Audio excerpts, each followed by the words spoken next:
The rain was coming down hard that Tuesday afternoon in Chicago. The kind of rain that makes you want to stay inside with a hot cup of coffee and forget about the world outside. But for James Thompson, staying inside wasn't an option. He had just finished his physical therapy session across town, and he needed to get home before the streets got too flooded. James wheeled himself down the sidewalk, his strong arms pushing the wheelchair forward with practiced ease. At 42 years old, he had been in this chair for 3 years now. 3 years since that construction site accident changed everything. 3 years since a poorly secured beam fell and crushed his lower spine.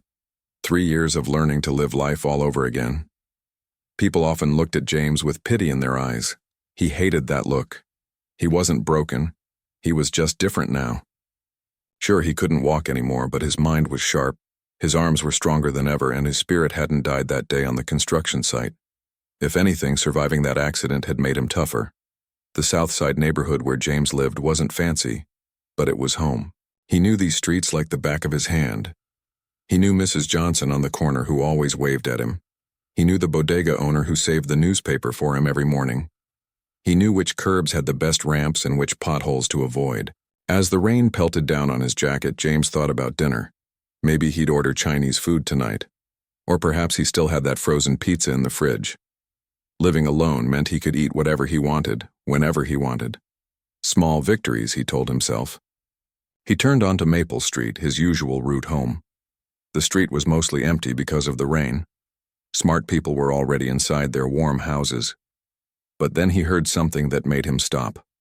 A voice, a young voice, crying out, "Please, just leave me alone, I need this." James looked up, squinting through the rain. About 50 feet ahead in the narrow alley between the old brick buildings, he could see figures moving. 3 tall figures surrounding a smaller one. His stomach tightened. He knew what he was seeing. For a split second, James thought about turning around. What could he do? He was in a wheelchair. He couldn't run. He couldn't fight if things got physical. The smart thing would be to call the police and keep moving. Let them handle it. But then the small voice cried out again, and James heard the fear in it. Real fear, the kind that takes you back to being a kid yourself, scared and alone. And suddenly, James wasn't thinking about what he couldn't do. He was thinking about what he had to do. His arms started moving, pushing the wheels faster. The rain made the rubber grip slippery, but James had strong hands. Years of construction work before the accident, and 3 years of pushing himself everywhere after it, had given him powerful arms and shoulders. "Hey!" James shouted as he rolled closer to the alley. His voice was deep and loud, the kind of voice that had once commanded a platoon in the army, the kind of voice that made people stop and listen. "What's going on here?" The 3 teenagers turned to look at him. They couldn't have been more than 16 or 17 years old. Baggy jeans, hoodies pulled up against the rain, that false confidence that young men wear when they're trying to look tough. But James saw past that. He saw what they really were. Just kids. Dumb kids making bad choices. The smallest figure was a boy, maybe 10 years old. Asian kid, skinny, with a backpack clutched to his chest like it contained all the treasure in the world. His glasses were crooked on his face and tears mixed with rain on his cheeks. "This ain't your business, old man," one of the teenagers said. He was the tallest of the 3, trying to sound threatening. But his voice cracked slightly. Still just a kid. James rolled his wheelchair right into the mouth of the alley, blocking the exit. He pulled out his phone with one hand, making sure they all saw it.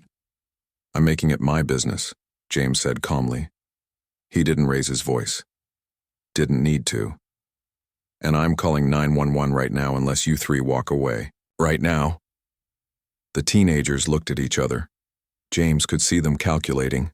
3 of them. 1 of him. And he was in a wheelchair.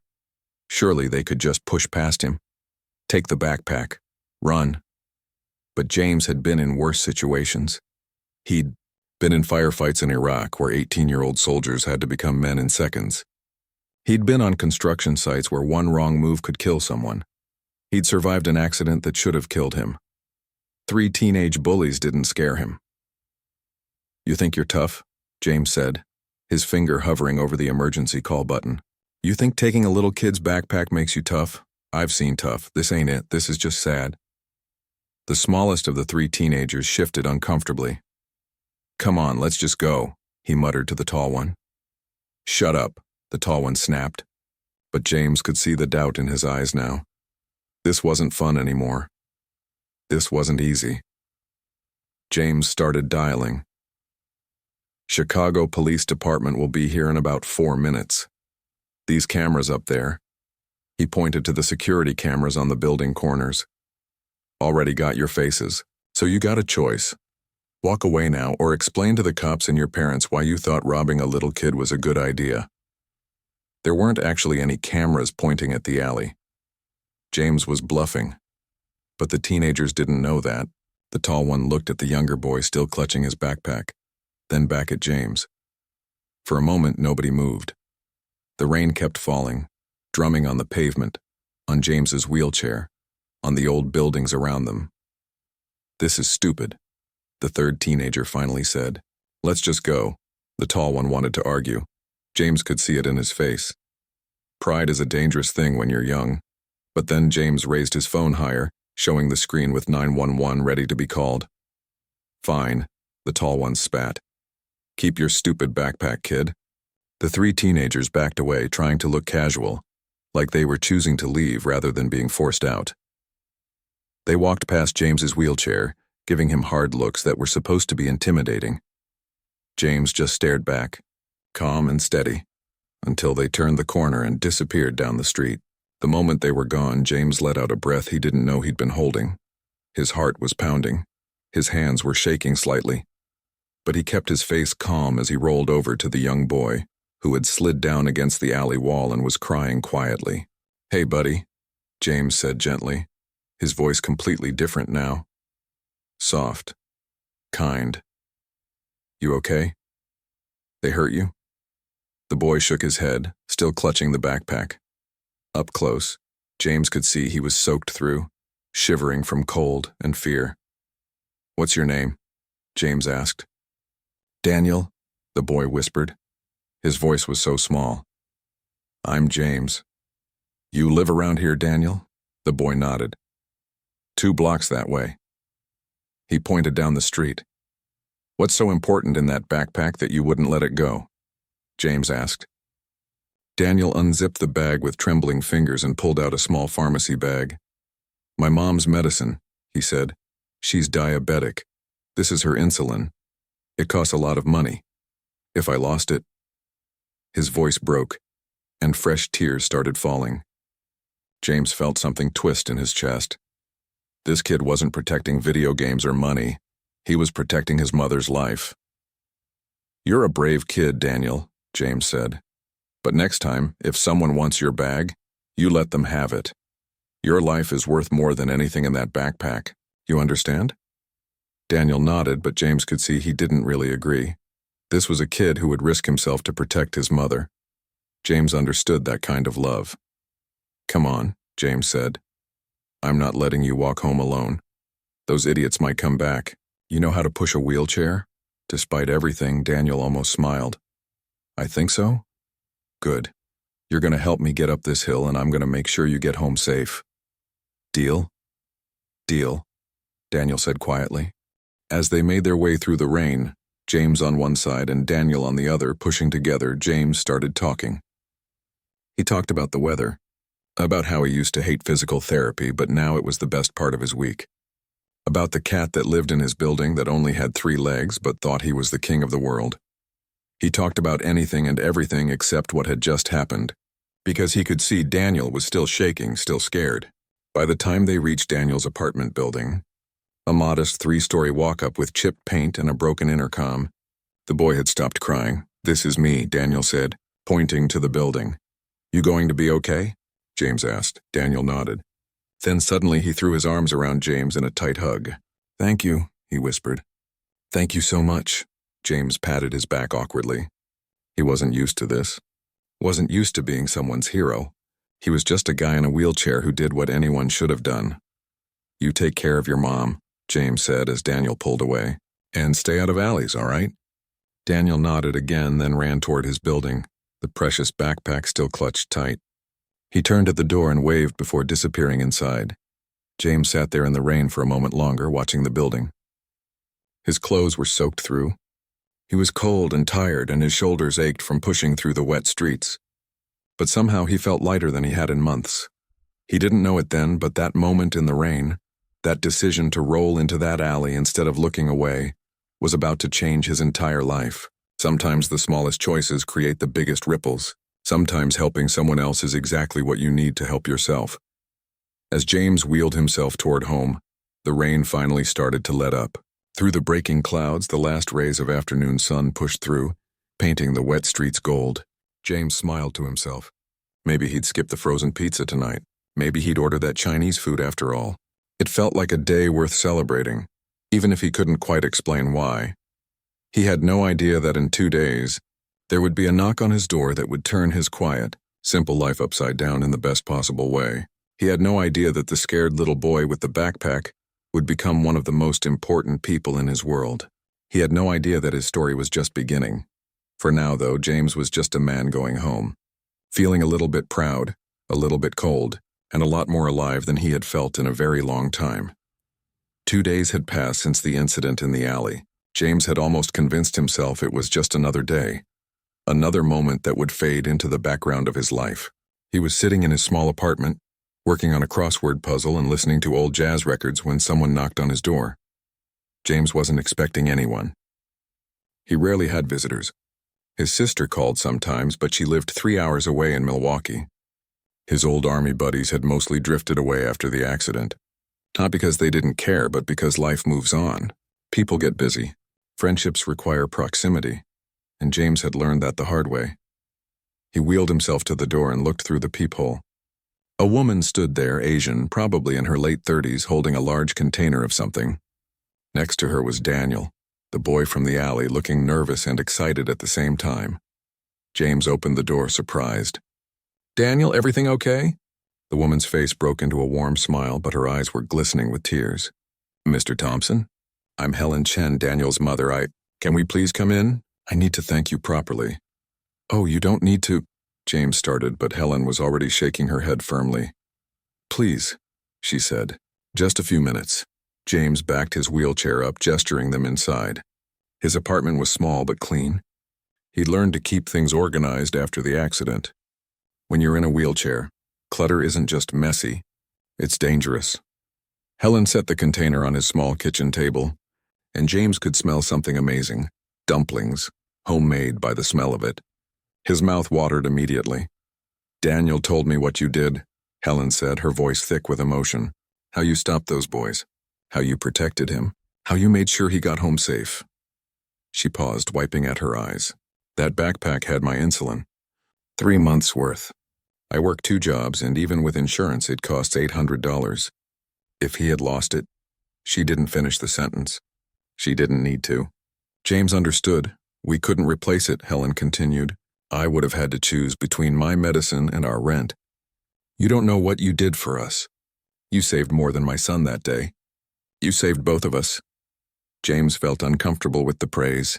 "Anyone would have done the same thing," he said quietly. "No," Helen said firmly. "No, they wouldn't have. Daniel said most people walked past before you came. They saw him in trouble and they looked away.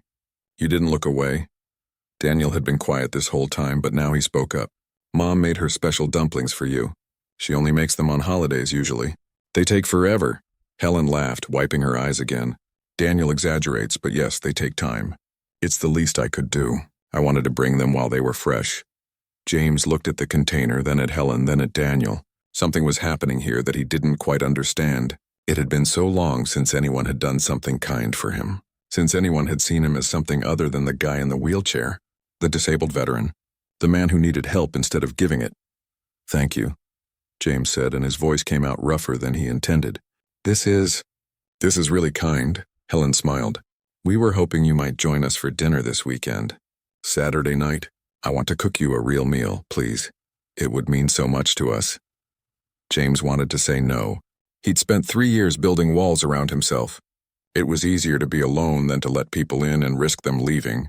But something about Helen's earnest face and Daniel's hopeful expression made the words stick in his throat. I don't want to impose, James said. You wouldn't be imposing, Helen insisted. You'd be doing us a favor.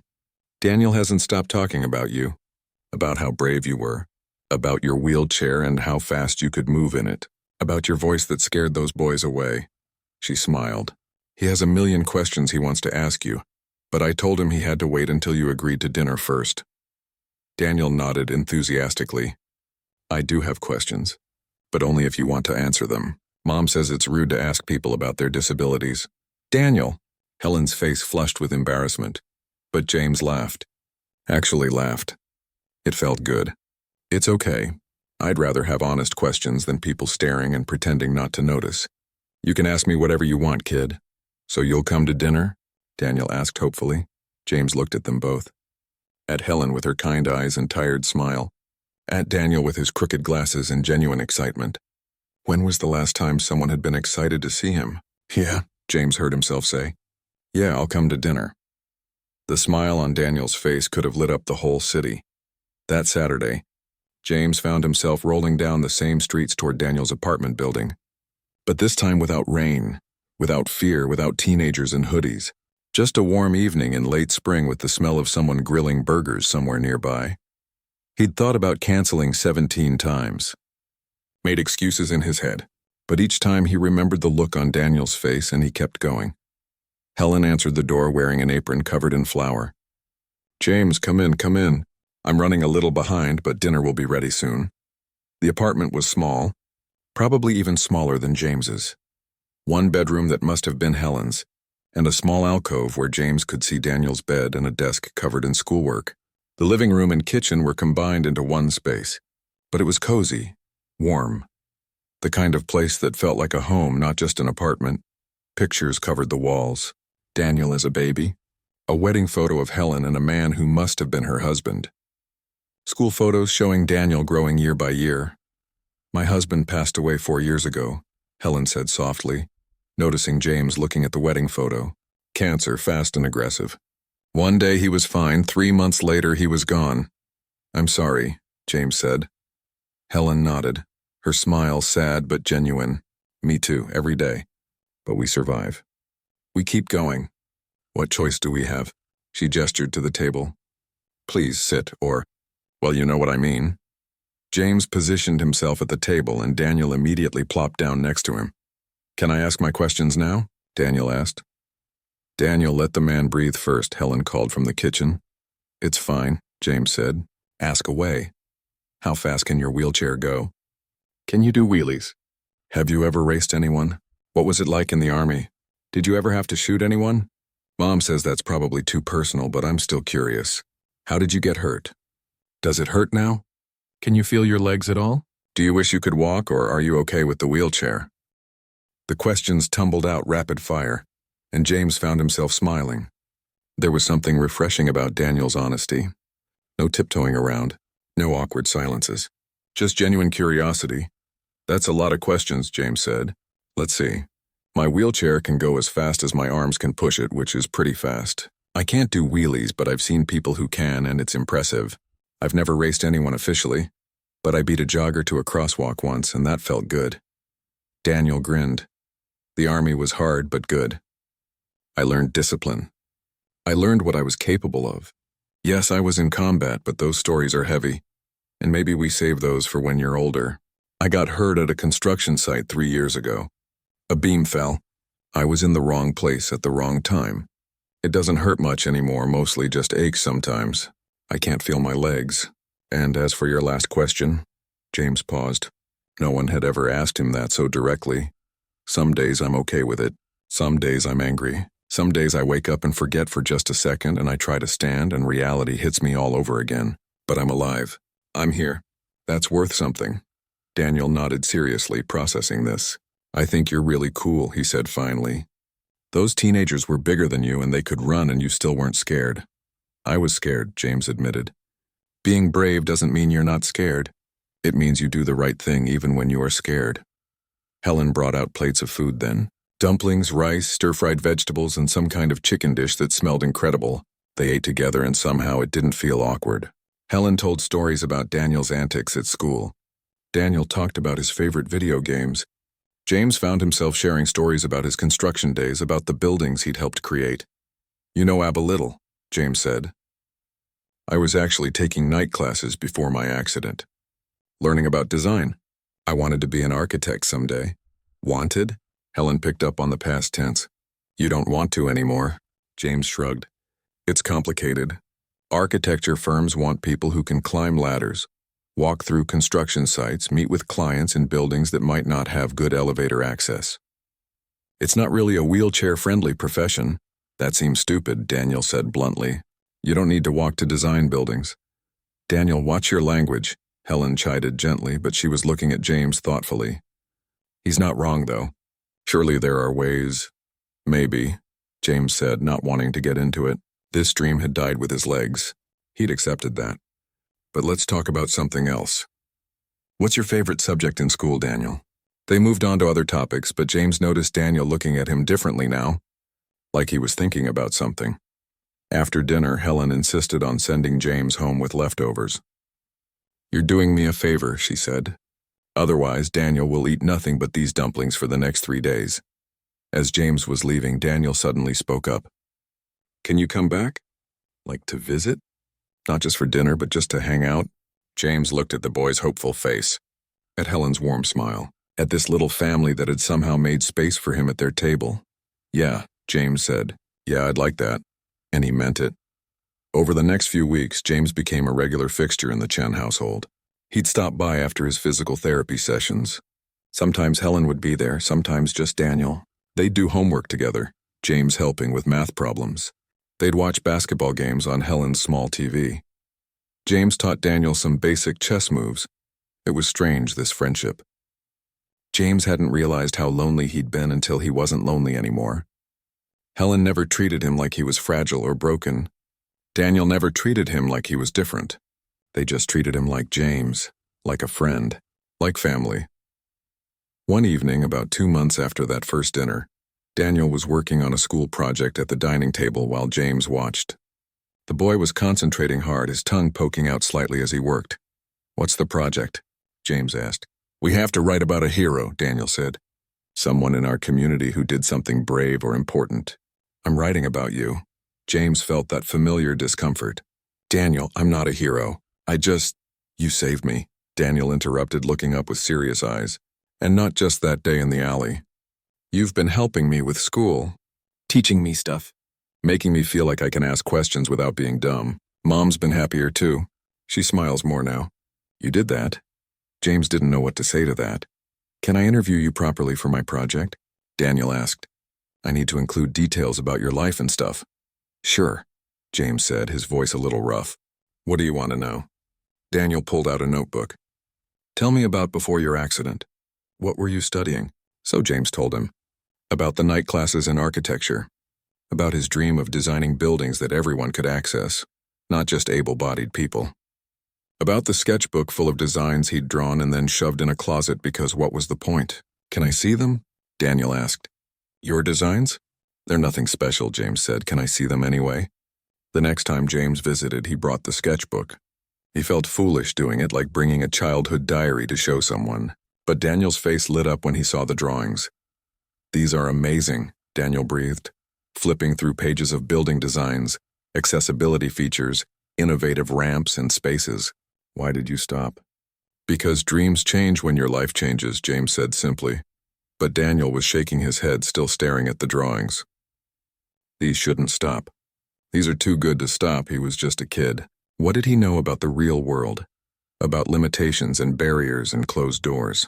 But as James watched Daniel study his drawings with genuine awe and excitement, something small stirred in his chest. Something he thought had died 3 years ago on that construction site. Hope. Maybe, just maybe, his story wasn't over yet. Maybe saving a boy in an alley had actually saved something in himself. He just didn't know how much that hope was about to change everything. Daniel had a secret. A big one. And he was terrible at keeping secrets, especially from his mom. But this one, he told himself, was worth it. This one was important. It started 3 weeks after James had shown him the sketchbook full of architectural drawings. Daniel couldn't stop thinking about those designs. The way James had drawn buildings with ramps that looked like art instead of afterthoughts. Doors wide enough for wheelchairs that didn't look institutional. Bathrooms that were accessible but beautiful. Every drawing showed someone who understood what it meant to move through the world differently. Daniel had taken his phone out when James wasn't looking and snapped photos of several pages. He felt guilty about it, like he was stealing something. But he had a plan. A crazy plan that his 10-year-old brain was convinced would work. The next day at school, Daniel stayed after class to talk to his art teacher, Mrs. Patterson. She was young for a teacher, maybe 30, with paint-stained hands and a smile that made kids actually want to come to art class. Mrs. Patterson? Daniel approached her desk nervously. Can I show you something? Of course, Daniel. What have you got? Daniel pulled out his phone and showed her the photos of James's drawings. My friend made these. He was studying to be an architect, but he stopped after he got hurt. He's in a wheelchair now and he thinks nobody will hire him. But look at these. They're good, right? Mrs. Patterson took the phone and scrolled through the images. Her expression changed from casual interest to genuine fascination. She zoomed in on details, swiped back and forth between images. Daniel, she said slowly, these aren't just good. These are exceptional. This person understands spatial design, accessibility standards, aesthetic integration. Where did you say your friend studied? He was taking night classes before his accident. But he gave up. Daniel's voice got passionate. He shouldn't have given up. These are too good. Mrs. Patterson was quiet for a moment, still studying the drawings. I have a friend, she said finally. Someone I went to college with. He works at a big architecture firm downtown, Griffin and Associates. They actually specialize in accessible design. Would your friend be willing to let me show these to him? Daniel's heart jumped. Really? You think they might want to see them? I can't make promises, Mrs. Patterson said carefully. But yes, I think they should see them. However, Daniel, you need to ask your friend's permission first. These are his work, his private work. You can't just share someone's art without asking. Daniel's excitement deflated a little. He knew she was right. But what if James said no? What if he got mad that Daniel had taken the photos? I'll ask him, Daniel promised. Can I let you know tomorrow? Outbuildings? Daniel asked, perking up. Like architecture? That evening, Daniel's mom noticed he was quieter than usual at dinner. Everything okay, sweetie? Helen asked, concerned. Mom, if you wanted to help someone but they might get mad at you for trying, would you still do it? Helen set down her fork and looked at her son. That depends. Why would they get mad? Because maybe they're scared. Or they think it won't work. Or they've given up. Helen reached over and squeezed Daniel's hand. Is this about James? Daniel nodded. He told her about the drawings, about taking the photos, about Mrs. Patterson's friend at the architecture firm. Oh, Daniel. Helen's voice was gentle, not angry. Your heart is in the right place. But Mrs. Patterson is right. You have to ask James first. He might not be ready, and that's okay. Sometimes people need time. But what if he never gets ready? What if he just gives up forever? Then that's his choice to make, Helen said. All you can do is show him the door. He has to decide whether to walk through it. She paused, then smiled. Or roll through it in his case. Daniel didn't smile at the joke. This was too important. The next time James came over, Daniel's stomach was in knots. They were sitting at the kitchen table, James helping him with math homework like usual. But Daniel couldn't concentrate. You're being weird today, James observed. Everything all right? I need to tell you something, Daniel blurted out. And you might be mad at me. James put down his pencil. Okay, I'm listening. I took pictures of your drawings. The ones in your sketchbook. I didn't ask, and I should have, and I'm sorry. But I showed them to my art teacher. And she thinks they're really good, like really, really good. And she has a friend who works at an architecture firm that does accessible design. And she wants to show him the pictures. But I told her I had to ask you first, so I'm asking, even though I should have asked before I took the pictures. And I'm really sorry. It all came out in one breathless rush. Daniel waited for James to get angry, to tell him he had no right, to say it was none of his business. Instead, James just looked at him for a long moment. You did all that? He asked quietly. I'm sorry, Daniel said again, tears starting to form. I just think you're too good to give up. I think your drawings are amazing. I think you could help people like you. People in wheelchairs have better buildings. Buildings that don't make them feel like they're different or less than everyone else. James was quiet. Daniel couldn't read his expression. "I'm not mad," James said finally. I don't know what I am. Scared, maybe. Of what? Of hoping again," James admitted. "Of trying and failing. Of people looking at me and only seeing the wheelchair, not the work. I've built a lot of walls in the past 3 years, Daniel. Walls that keep me safe. But lonely," Daniel said softly. James smiled sadly. "Yeah, but lonely. So can Mrs. Patterson show the pictures to her friend? Please?" James took a deep breath. "If I say yes and nothing comes of it, you have to promise me you won't be disappointed. The world doesn't usually work out like it does in movies, kid. Sometimes you try and you still fail. But sometimes you try and you don't fail," Daniel countered. "You don't know until you try." James looked at this 10-year-old boy who had somehow become one of the most important people in his life. This kid who believed in him more than he believed in himself. "Okay," James said. "Tell your teacher she can share the pictures. But I'm not expecting anything." Daniel jumped up and hugged James so hard he nearly knocked him sideways in his wheelchair. Thank you. James hugged him back, laughing despite himself. All right, calm down. Now let's finish this math homework before your mom gets home." But Daniel could barely focus on fractions. He was too busy thinking about possibilities. Mrs. Patterson moved fast. She called her friend, Robert Chen, no relation to Daniel despite sharing a last name, and sent him the photos that same night. Robert worked as a senior designer at Griffin & Associates, one of Chicago's most respected architecture firms, particularly known for their work in universal design. 2 days later, Mrs. Patterson caught Daniel after class. "My friend wants to meet James," she said, her eyes bright with excitement. He was impressed. Very impressed. He wants to see the original drawings and talk to him about his experience and training. Daniel felt like he could fly. He ran all the way home, burst through the apartment door, and started talking before he even saw that James was already there, sitting at the kitchen table with his mom drinking coffee. "He wants to meet you," Daniel shouted. "Mrs. Patterson's friend. He liked your drawings. He wants to see more." James looked shocked. Actually shocked. The coffee mug stopped halfway to his mouth. "What?" Helen was smiling, her hand over her heart. "Daniel, slow down and explain properly." So Daniel did, telling them everything Mrs. Patterson had said. As he talked, he watched James's face go through a dozen different emotions. Surprise, disbelief, fear, hope. That last one was the most important. "He probably just wants to be polite," James said, but his voice shook slightly. "Robert Chen isn't polite. He's honest," Mrs. Patterson had told Daniel. "If he wants to meet your friend, it's because he sees something real." Over the next week, James was different, nervous in a way Daniel had never seen him. He brought his sketchbook over and went through every page, critiquing his own work, wondering if he should update some designs, worried that his skills had deteriorated over 3 years of not practicing. Helen finally put her hand on his shoulder.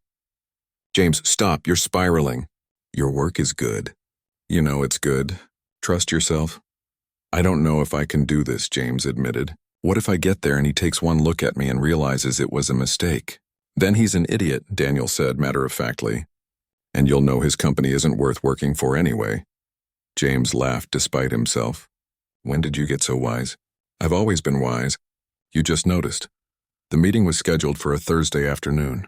Griffin & Associates had offices downtown in a renovated historic building. James had called ahead to make sure it was wheelchair accessible. It was. They'd actually won awards for the renovation, turning a 1920s building into a modern, accessible space while maintaining its historic character. The night before the meeting, James couldn't sleep. He lay in bed staring at the ceiling, his mind racing. What was he doing? He was 42 years old, starting over, competing against people half his age who'd finished their degrees, who had full mobility, who fit the image of what an architect should be. His phone buzzed with a text. From Daniel. "You're going to be great tomorrow. I believe in you." Even if you don't believe in yourself yet. James stared at that message for a long time. When had this kid gotten so important to him? When had the Chen family become his family? He texted back, "Thank you. For everything." "That's what families do," Daniel replied. "We help each other." James felt something warm in his chest, something that felt dangerously close to hope. The next morning, Helen insisted on driving James to the meeting. "You're nervous enough without dealing with buses and trains," she said, brooking no argument. Daniel had school, but he'd made James promise to call him the moment it was over. no matter what happened. As they pulled up to the building, James felt his heart pounding. The entrance had a beautiful, gradual ramp that curved elegantly around the side of the building. The doors were wide, automatic. Someone had thought about every detail. "You've got this," Helen said, squeezing his shoulder. "Go show them what you can do." James wheeled himself inside. The lobby was stunning. High ceilings, original architectural details, but everything modified to be accessible without losing the building's soul. This was exactly the kind of work he'd dreamed of doing. A man in his 40s, Asian, with a warm smile approached him. "James Thompson? I'm Robert Chen. Thank you so much for coming." They shook hands and Robert gestured toward the elevators. As they rode up, Robert talked about the building, pointing out features, explaining design choices. He talked to James like a colleague, not like a curiosity. In Robert's office, James spread out his sketchbook on the large drafting table. Robert studied each page carefully, asking questions. "Why did you choose this angle? What was your thinking on this ramp gradient? How did you approach the bathroom layout?" They were good questions. Professional questions. Questions that had nothing to do with James's wheelchair and everything to do with his work. "Your instincts are excellent," Robert said finally. "Your technical skills need updating. Software's changed a lot in 3 years, but your understanding of space, of how people move through buildings, of the intersection between accessibility and aesthetics, that's not something we can teach. You either see it or you don't, and you see it." James felt like he couldn't breathe. "What are you saying?" "I'm saying Griffin & Associates has a paid internship program. It's designed for people finishing their degrees or changing careers. We'd provide training, mentorship, software education. In exchange, you work with our teams on real projects. If it goes well, there's potential for permanent placement." "I'm in a wheelchair," James said bluntly. "I can't climb ladders. I can't walk through active construction sites. I have limitations, and so does everyone," Robert said simply. "I have asthma. I can't do site visits on high humidity days without struggling to breathe. Jennifer downstairs has hearing loss." James stared at him. "You're serious. Completely serious." "I showed your work to my partners. They were as impressed as I was. We want you, James. If you want us." James thought about the past 3 years. The isolation, the despair, the certainty that his dreams were dead. And then he thought about a scared kid in an alley, about homemade dumplings, about a family that had adopted him without asking, about a boy who believed in him. "Yes," James said, his voice strong. "Yes, I want this." Robert smiled and extended his hand. "Welcome to the team." As James left the building an hour later, his head spinning with information packets and start dates and opportunities, he called Daniel immediately. "How did it go?" Daniel answered on the first ring, breathless. "I got it," James said, and his voice broke slightly. "I got the internship. Because of you, Daniel. Because you wouldn't let me give up." He could hear Daniel shouting on the other end, telling his teacher, telling everyone within earshot. Then Helen's voice came on the line, thick with tears. "We're so proud of you, James. I couldn't have done it without you both." James said honestly, "You saved me. You know that, right? I saved Daniel in that alley, but you two saved me right back." "That's what family does," Helen said, echoing her son's words from the night before, and sitting there outside that beautiful, accessible building, with his whole future suddenly open in front of him again. James realized something profound. Sometimes the people you help end up helping you even more. Sometimes a single moment of courage creates ripples that change everything. Sometimes giving up isn't the end of the story. Sometimes it's just the middle. And his story was far from over. James's first day at Griffin & Associates was terrifying. He'd woken up at 5 in the morning, unable to sleep, running through every possible disaster scenario in his head. What if he couldn't keep up? What if the other interns resented him? What if he'd made a huge mistake? Helen had texted him at 6. "You're going to be amazing. Breathe. We believe in you." Daniel had sent a photo of himself giving 2 thumbs up with a caption, "Go get 'em, Mr. Architect." Those messages got James through the door. The internship program had 6 people. James was the oldest by 15 years. There was a 23-year-old fresh out of grad school named Tyler, who dressed like he was already a partner at the firm. A quiet woman named Priya, who'd switched careers from engineering. 2 recent graduates, Kevin and Alicia, who seemed to know each other from college, and Beth, who was 26 and had worked as a CAD technician before deciding to pursue her architecture license. On that first day, during introductions, James could feel their eyes on his wheelchair. Not hostile, just curious, uncertain. "I'm James Thompson," he said when it was his turn. "I worked construction for 15 years before an accident put me in this chair 3 years ago. I was taking night classes in architecture before that happened. Took a break. Got convinced by a stubborn 10-year-old that it was time to try again. So here I am." There was a moment of silence. Then Beth spoke up. "That takes guts. Starting over is harder than starting fresh." James appreciated that. No pity, just acknowledgement. The first 2 weeks were brutal. James had to learn new software programs. AutoCAD had updated significantly. There were programs he'd never used before. Rendering software that made his old laptop practically useless. The firm provided him with a new computer, but learning the systems felt like drinking from a fire hose. Tyler seemed to pick everything up instantly. He'd breeze through tutorials that took James hours to complete. During team meetings, Tyler would throw around technical terms and reference building codes like he'd memorized the entire manual. James felt slow, old, behind.